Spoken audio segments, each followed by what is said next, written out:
ماری ابراہیم خاموش ہے ان کے ہاتھوں میں. طے یہ کیا گیا کہ ابراہیم کو آسان موت نہیں دینی، مشکل ترین موت دے. کہا کیسی موت دے؟ کہا جلا کے مار. جلا کے مارنا مشکل ترین موت ہے. توجہ فرما رہے ہیں نہیں؟ کہا کہ ابراہیم کو جلایا گیا. اچھا واقعات بڑے طویل ہیں اور مفصل ہیں، میں اس کا مفصل احاطہ نہیں کر سکتا، لیکن اختصار رکھتے ہوئے جلدی چند جملے ہدیہ کرتا ہوں.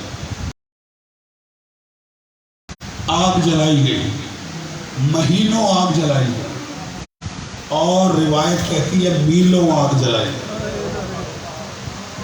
کافی طویل آگ تھی. بعض نے میٹروں میں لکھی ہے، بعض نے میلوں میں لکھی، مفسرین کا اختلاف.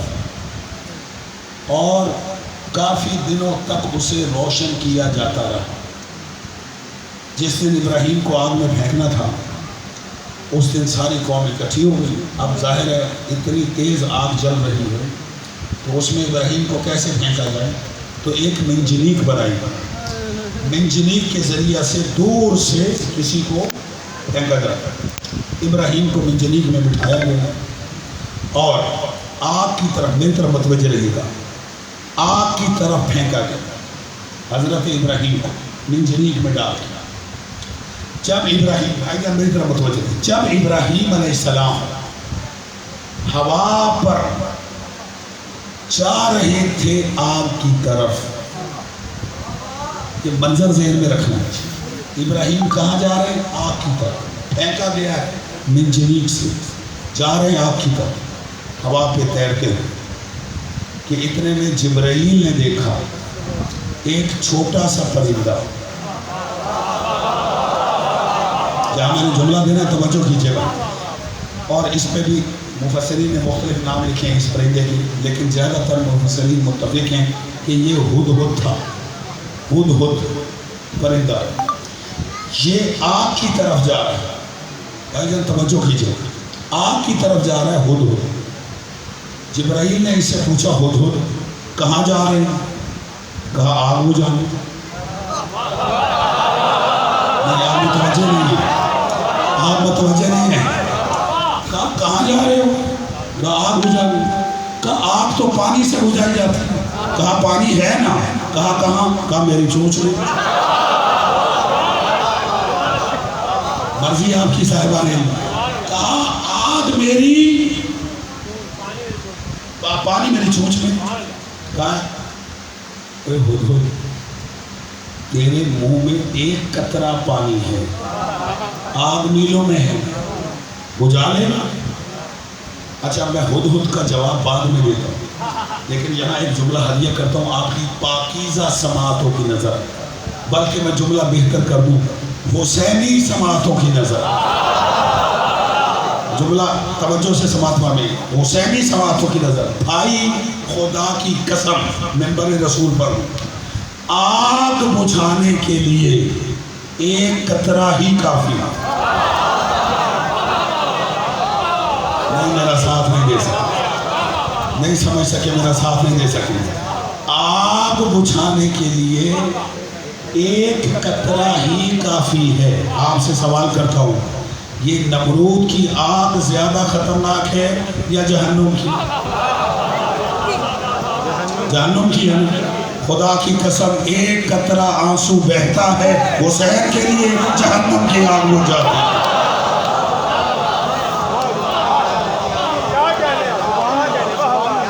اللہ اکبر، اللہ اکبر.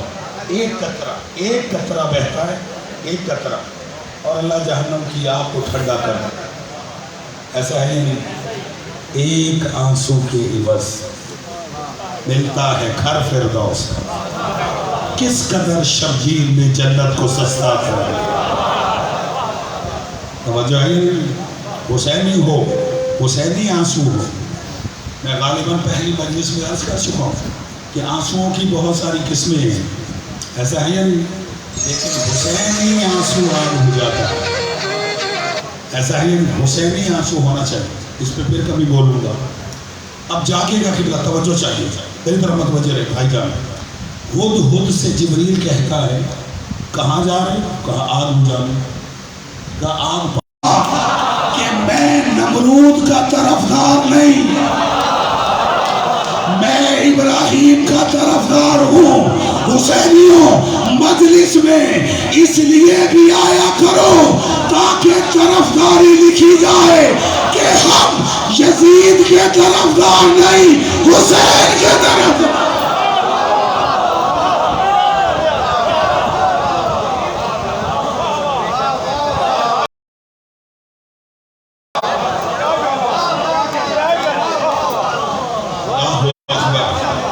توجہ ہے صاحبان یا نہیں؟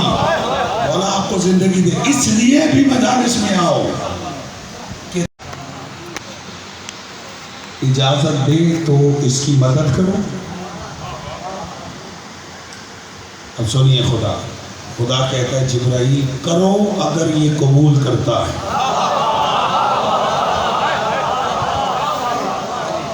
میرے مطالعے میں توکل بر خدا اس سے بہتر مثال نہیں جو اب دے رہا ہوں.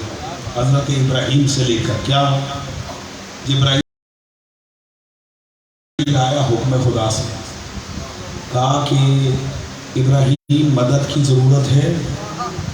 کہا تیری مدد کی ضرورت نہیں. عربی لفظ ہے، عربی اما الیک فلا. ابراہیم تیری مدد کی ضرورت نہیں. اب سنیے توکل کسے کہتے ہیں. کہا کس کی مدد کی ضرورت ہے؟ توجہ یہاں سے لے کے آخری آدمی تک توجہ چاہو. خدا پہ بھروسہ اور توکل کیا ہوگا؟ کہا کس کی مدد کی ضرورت ہے؟ کہا جس کی ہے وہ دیکھ رہا ہے.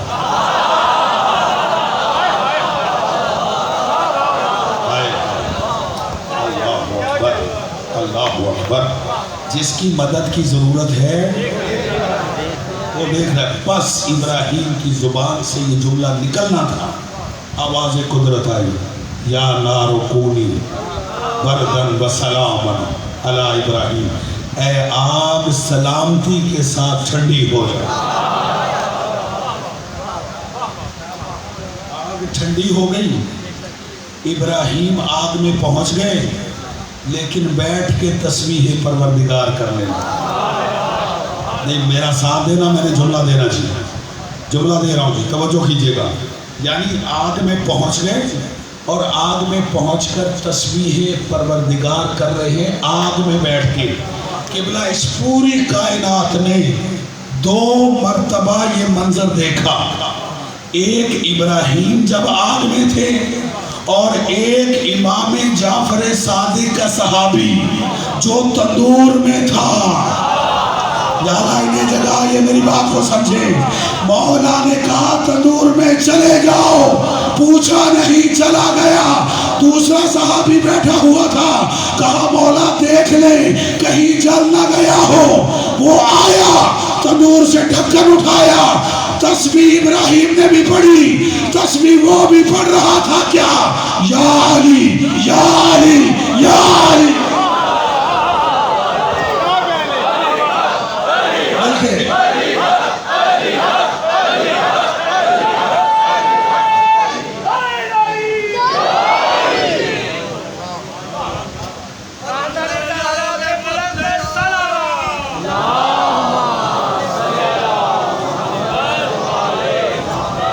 توجہ ہے صاحبانی امین، توجہ ہے. اللہ نے حضرت ابراہیم علیہ السلام کا آواجی جان سے امتحان لیا. ابراہیم کامیاب ہو گئے. اللہ نے جان بھی واپس کر دی یا نہیں؟ آگ ٹھنڈی ہو گئی، جان واپس، مال بھی واپس، جان بھی واپس. تیسرا امتحان لیا اولاد کا. حضرت ابراہیم علیہ السلام 90 سال کی عمر تک بے اولاد تھے.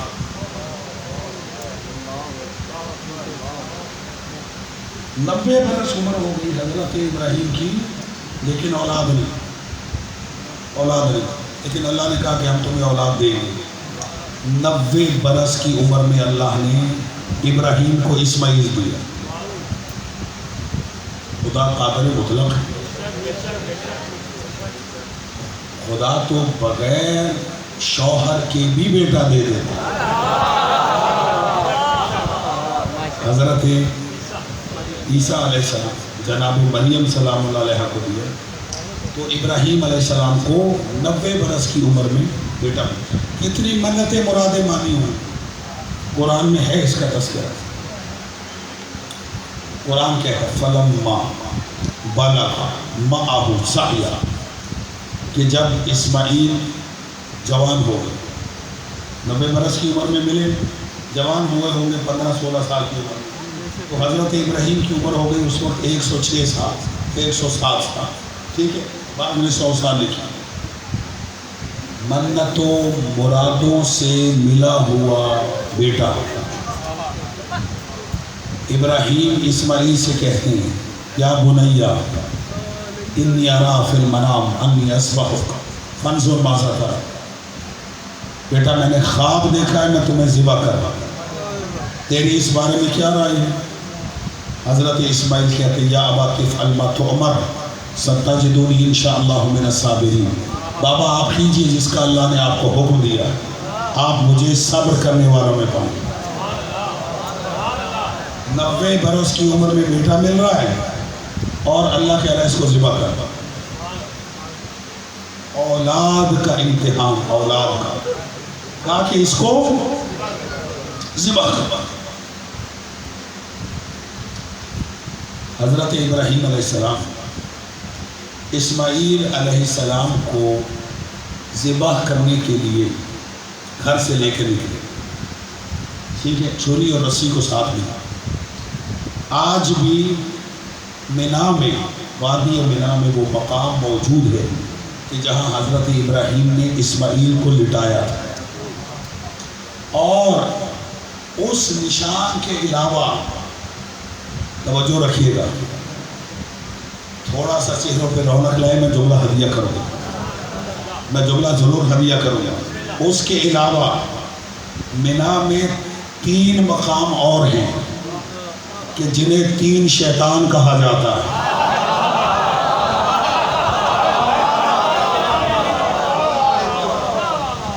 بھائی خدا کی قسم شیطان 3 ہی ہیں، ایسا ہے حاجی میرا ساتھ دیں، حاجی جو عمرہ کر رہے ہیں، 3 ہے یا نہیں؟ درمیانہ، بڑا، چھوٹا، جمرہ عقبہ، جمرہ وسطیٰ، جمرہ صغریٰ، بڑا شیطان، درمیانہ شیطان، چھوٹا شیطان، ٹھیک ہے؟ بھائی خدا کی قسم جتنے حاجی جاتے ہیں سارے ان کو پیٹتے ہیں، اگر شیطانوں کو مارا نہ جائے حج نہیں ہوتا ہے یا نہیں؟ 3 شیطان ہیں بھائی، پتھر ہیں بڑے بڑے پلر، اب تو دیواریں بن گئی ہیں، ایسا ہے یا نہیں؟ ان کو مارنا پڑتا ہے، کنکریے، ٹھیک ہے، پتھر ہے، مارو، اور دل میں ارادہ رکھو کہ شیطان کو مارو۔ نہیں آپ چپ کر گئے تو میں جملہ ہدیہ کرتا ہوں، خدا کی قسم اللہ نے پتھر بھی برابر نہیں بنائے۔ حاجی حج میں جاتا ہے اس کا 4 پتھروں سے واسطہ پڑتا ہے، 3 کو مارنا پڑتا ہے، 1 کو چومنا پڑتا ہے۔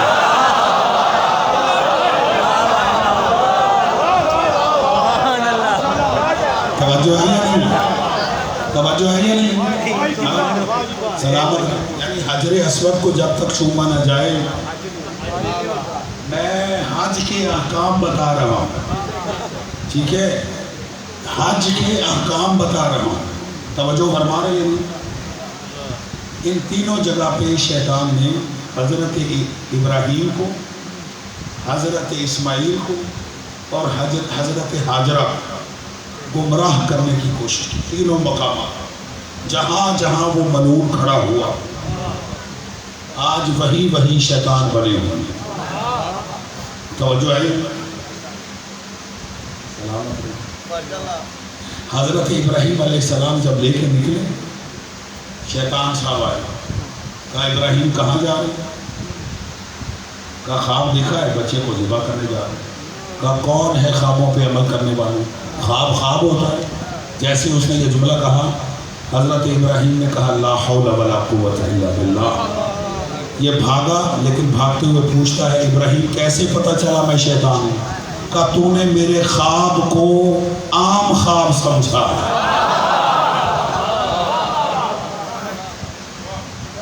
شیطان، نبی کا خواب ہم جیسا نہیں ہے، نبی کا خواب بھی ہو تو وحی الہی۔ وہاں سے ناکام ہو گیا، اسماعیل کے پاس آ گئے۔ اب جملہ سمجھے گا۔ کہا اسماعیل کہاں جا رہے ہیں؟ کہا باپ دعوت کے ساتھ مجھے لے جا رہا ہے، دعوت پہ۔ کہا ذبح کرنے لے جا رہا ہے؟ تو کہا پھر میرا باپ نبی ہے۔ کہا بوڑھا ہو گیا ہے 120 سال کا، اس کا دماغ خراب ہو گیا ہے، اپنی جان بچا۔ بس اس کا یہ کہنا تھا۔ حضرت اسماعیل نے کہا لا حول ولا قوت الا باللہ۔ اب میں جملہ بھی کہوں گا، آپ کے چہرے بھی دیکھوں گا۔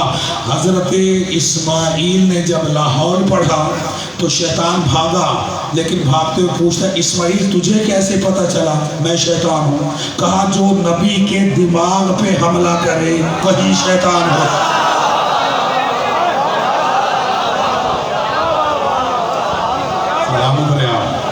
توجہ ہے یا نہیں؟ دونوں جگہ سے ناکام ہوا۔ تیسری جگہ آ گیا حضرت ہاجرہ کے پاس۔ ہاجرہ جناب اسماعیل کی والدہ گرامی۔ دو جگہ سے یہ ناکام ہوا، اس کو تیسری جگہ پہ پکی امید تھی کہ یہاں میں کامیاب ہو جاؤں گا، اپنے سابقہ تجربے کی بنیاد پر۔ نہیں لے سکے جملہ، میرا جملہ نہیں لے سکے آپ۔ بھائی پہلے دو نبی کی بیویوں کو گمراہ کر چکا ہے، میں عرض کر چکا ہوں آپ کی خدمت میں کل۔ حضرت نوح کی بیوی اور حضرت لوط کی بیویوں کو یہ گمراہ کر چکا ہے۔ اسے یقین تھا میں یہاں بھی گمراہ کر لوں گا، لیکن اس خبیث ملعون کو یہ پتہ نہیں تھا وہ صرف نبی کی بیویاں تھیں۔ یہ نبی کی بیوی بھی ہے، معصوم کی ماں بھی ہے۔ آیا اور کہا کہ ہاجرہ تجھے پتہ ہے ابراہیم کہاں گیا؟ کہا دوست کے ہاں، بچے کو لے کر گیا۔ کہا نہیں، وہ تیرے بچے کو ذبح کرنے لے گئے۔ کہا پھر؟ کہا جلدی سے گھر سے نکلو، اسے بچاؤ۔ بچانا نہیں اپنے بچے، جلدی سے گھر سے نکلو۔ جیسے اس نے کہا گھر سے نکلو، فوراً حضرت ہاجرہ کہتی ہے لا حول ولا قوت الا باللہ۔ یہ بھاگا، لیکن کہتا ہے ہاجرہ تجھے کیسے پتہ چلا میں شیطان ہوں؟ اب جاگیے گا۔ کہا جو نبی کی بیوی کو گھر سے نکالے۔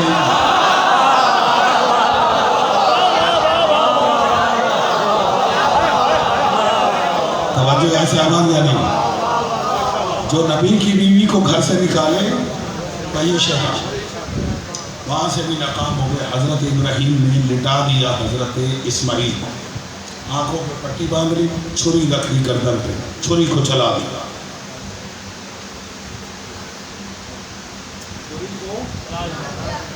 جو بیٹا چلا دیا حضرت ابراہیم، اور یہی خواب دیکھا تھا کہ میں بچے کو ذبح کروں۔ اللہ نے جب خلوص دیکھا حضرت ابراہیم کا تو اسماعیل کو بچا دیا، دمبے کو بھیج دیا۔ لیکن ابراہیم کی آنکھوں پہ پٹی تھی، انہیں نہیں پتا تھا کہ میں چھری اسماعیل کی گردن پہ چلا رہا ہوں یا دمبے کی۔ ایسے ہی اگر پتہ چل جاتا تو پٹی اتار کے دیکھتے، ٹھیک ہے۔ بالکل حضرت ابراہیم کو پتہ نہیں چلا، انہوں نے خواب کو سچ کر دکھایا اور خلوص سے اپنے بچے کی گردن پر حکم خدا سے چھری چلا دی۔ چھری چلتی رہی، اسماعیل سامنے زندہ کھڑا منظر کو دیکھ رہا تھا، باپ دمبے کو ذبح کر رہا تھا۔ جب دمبا ذبح کر چکا، گردن الگ ہو گئی، آنکھوں سے پٹی اتاری، دیکھا دمبا ذبح ہو چکا ہے، اسماعیل سامنے زندہ کھڑا ہے۔ سر اٹھائیے گا۔ جانور کی عادت ہوتی ہے جب اسے ذبح کرنے کے لیے لٹایا جاتا ہے تو وہ روتا ہے، لیکن جو دمبا اسماعیل کو بچانے کے لیے آیا وہ رویا نہیں۔ میں نے عالم تصور میں اس دمبے سے پوچھا، او بھائی تو رویا کیوں نہیں؟ کہا جب نبی کو بچانا ہو رو کے مخبری نہیں کیا کرتے۔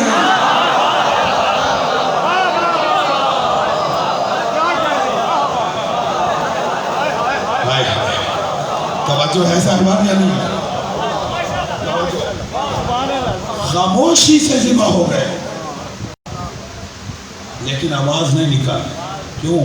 نبی کو بچا رہا، نبی کو بچانے کے لیے آیا تھا۔ حضرت ابراہیم نے چھری چلا دی، اللہ نے کہہ دیا قد صدقت الرؤیا، ابراہیم تو نے خواب کو سچ کر دکھا، انا کذالک نجزی المحسنین، ہم احسان کرنے والوں کو بدلہ دیتے ہیں، اور اے ابراہیم ہم نے اس قربانی کو ذبح عظیم میں بدل دیا۔ وَفَدَيْنَاهُ بِذِبْحٍ عَظِيمٍ وَتَرَكْنَاهُ عَلَيْهِ فِي الْآخِرِينَ، کہ ہم نے اس کو آخرین پہ چھوڑ دیا۔ ابراہیم اولاد کے امتحان میں بھی کامیاب ہوئے، اللہ نے اولاد بھی واپس کر دی۔ امتحان لینے کے بعد اولاد بھی، ٹھیک ہے، میں نے 3 امتحان گنوائے، مال کا امتحان لیا، مال واپس، جان کا سلامت رہو، جان کا امتحان لیا، جان واپس، اولاد کا امتحان لیا، اولاد واپس۔ یہ ہے ابراہیم کا امتحان اور یہ ہے حسین ابن علی کا امتحان۔ اجرکم اللہ، حسین نے اللہ کی راہ میں مال بھی دیا، جان بھی دی، اولاد بھی دی، لیکن حسین نے نہ مال واپس لیا، نہ جان واپس لی، نہ اولاد واپس۔ ابراہیم نے 1 اسماعیل قربان کیا، حسین نے 18 اسماعیل قربان۔ ابراہیم خود بچ گیا، ادھر حسین نے بھی اپنی قربانی پیش کر دی، اور جتنا مال خدیجہ کربلا میں تھا وہ سارے کا سارا مال راہ خدا میں دے دیا۔ وہ لوگوں کا امتحان، لوگوں کا ایمان تھا، حسین کائنات کا ایمان، حسین کائنات کا ایمان۔ شاعر کہتا ہے 18 اسماعیل فدا کر کے دین پر، خود وقت کا خلیل بھی قربان ہوا۔ اجرکم علی اللہ۔ عزاداران مظلوم کربلا، یہ رونے کی راتیں ہیں، یہ گریہ کی راتیں ہیں۔ آج بھی ایک باب الحوائج کا تذکرہ ہے، کون؟ حضرت ابو الفضل العباس قمر بنی ہاشم، اجرکم علی اللہ۔ عزاداران مظلوم کربلا، میری آج ایک درخواست ہے، اس مجمع میں جتنے سید، جتنی سیدزادیاں میری مائیں بہنیں ہیں، حضرت عباس کے مصائب ہیں، کوئی اور روئے یا نہ روئے، سید ضرور رونا، سادات ضرور گریہ کرنا۔ کیوں؟ آپ مجھ سے سوال کرنے کا حق رکھتے ہیں میں نے یہ جملہ کیوں کہا؟ میں تو صرف یہ کہہ رہا ہوں کہ حسین کے اس وفادار عباس کو گریہ کرو۔ میں نے روایت پڑھی ہے، جب کبھی بھی کوئی واقعہ کربلا کے بعد امام زین العابدین کے سامنے حضرت عباس کا نام لیتا تھا، بیمار کھڑا ہو جاتا۔ اجرکم اللہ، اجرکم اللہ۔ ایک دفعہ نہیں، جتنی مرتبہ کوئی جناب عباس کا نام لیتا امام کھڑے ہو جاتے۔ ایک شخص نے کہا، یا ابن رسول اللہ، آپ امام وقت ہیں۔ بے شک حضرت عباس علیہ السلام کی بڑی فضیلت ہے، لیکن وہ امام نہیں ہے۔ آپ امام ہوتے ہوئے اپنے چچا کے لیے کھڑے ہوتے۔ امام فرماتے تو نے انصاف نہیں کیا، تو دیکھتا نہیں میرے چچا نے کربلا میں وفا کی انتہا کر دی۔ اجرکم اللہ، آپ کی آوازیں بلند ہیں، چند دنوں کا مہمان ہے زہرا کا لال، آئندہ سال وہی روئے گا جو زندہ ہوگا، اتنا رو سکتے ہو رو لینا۔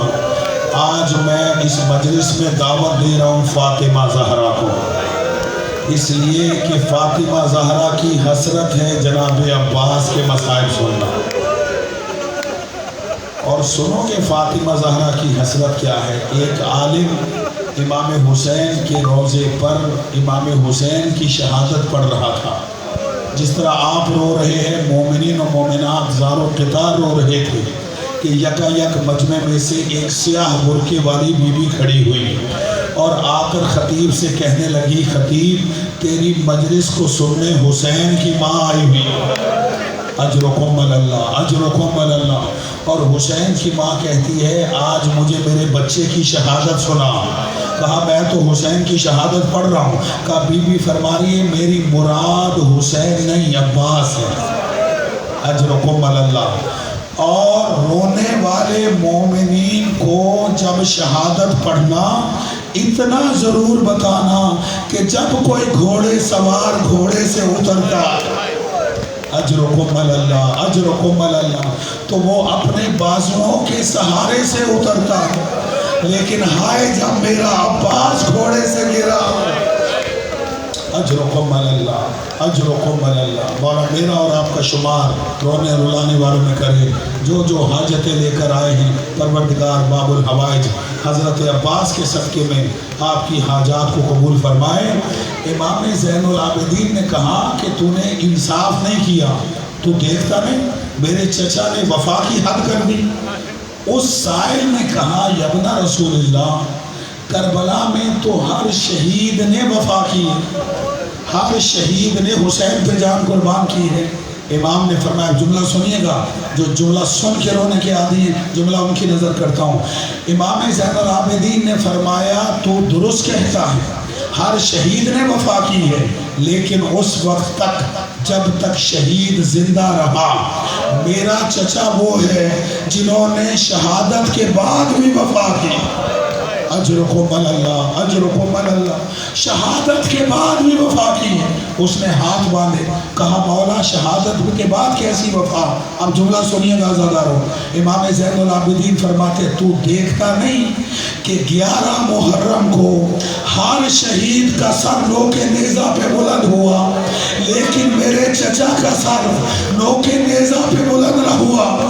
شمر نے 3 مرتبہ کوشش کی، سر نیزے سے نیچے گرتا تھا، میرے پاس تازیانہ لے کر آیا، کہا قیدی اپنے چچا سے کہو نوک نیزہ قبول کرے ورنہ تجھ پہ ظلم کروں گا۔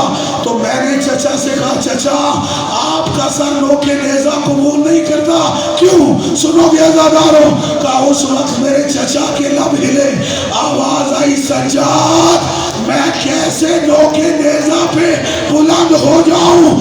جب سر بلند ہوتا ہے تو زینب کا سر،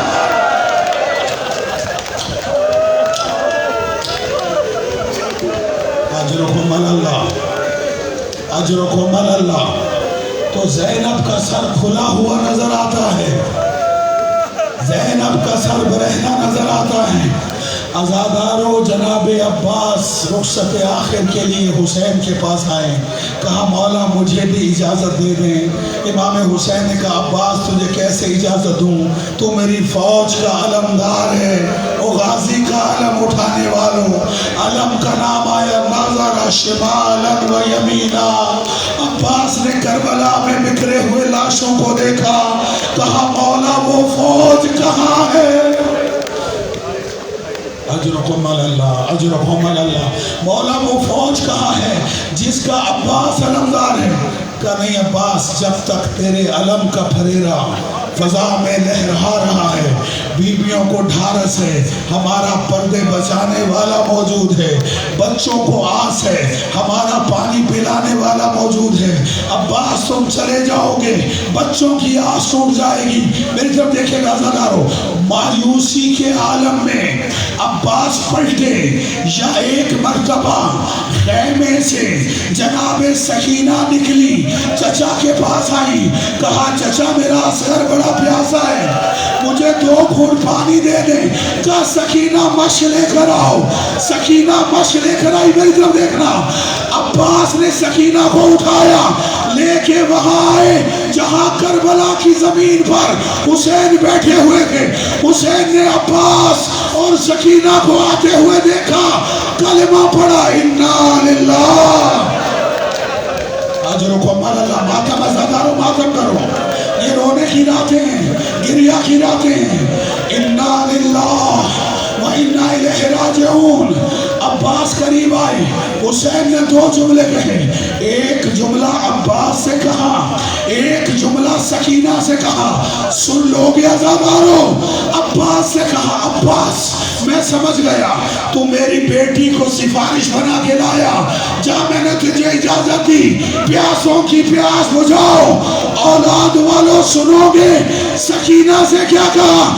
کہا میری بچی سکینہ، ابھی تو اپنے چچا کو اجازت دلا رہی ہے، لیکن سکینہ تجھے یہ تیرا چچا بڑا یاد آئے گا جب شام غریبہ تجھے تماچے لگیں گے، جب تیرے بندے چھینے جائیں۔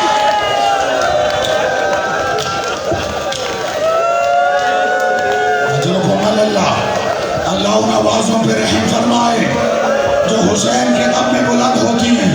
اب مجھ میں ہمت نہیں ہے، آخری چند جملے سنیں۔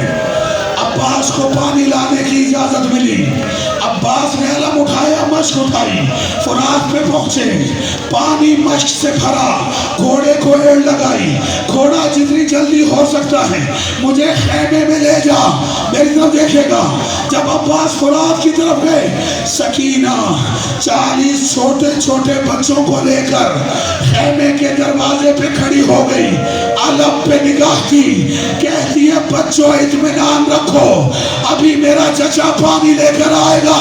سکینہ نے علم کو دیکھا، علم کبھی دائیں جھکا کبھی بائیں جھکا، اپنے بابا سے کہتی ہے بابا یہ علم کیوں جھک رہا ہے؟